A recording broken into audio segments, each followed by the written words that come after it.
സിദ്ധു, ഇന്നലെ സിദ്ധുവും ജയയുടെ മോൻ അഖിലും തമ്മിൽ എങ്ങോട്ടാ പോയത്? ഇവിടുന്ന് ആശുപത്രി പോകാന്നും പറഞ്ഞോണ്ട് കാറിൽ ഇരുന്ന് വെള്ളം അടിക്കാതല്ലയോ? ഇത് ഞാൻ നിങ്ങളുടെ കാറിൽ നിന്ന് പൊക്കിയതാ.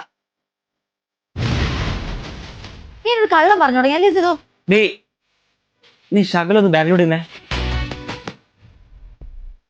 ഇച്ചിരി കൂടെ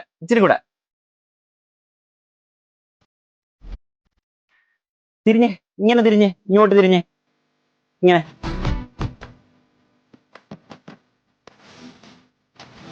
എന്തോ ചെയ്തിട്ടുണ്ട്, കാര്യമായിട്ട് എന്തോ ചെയ്തിട്ടുണ്ട്, നല്ല നോവുണ്ട്.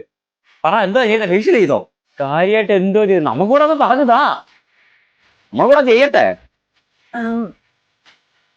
ഇതിപ്പോ ഞാൻ ഇവിടെ വെക്കണ്ടേ? ഷെൽഫി ഇപ്പൊ സിദ്ധുന് വേണോ? വേണ്ടപ്പോ പറഞ്ഞ എടുത്തു തരാവേ.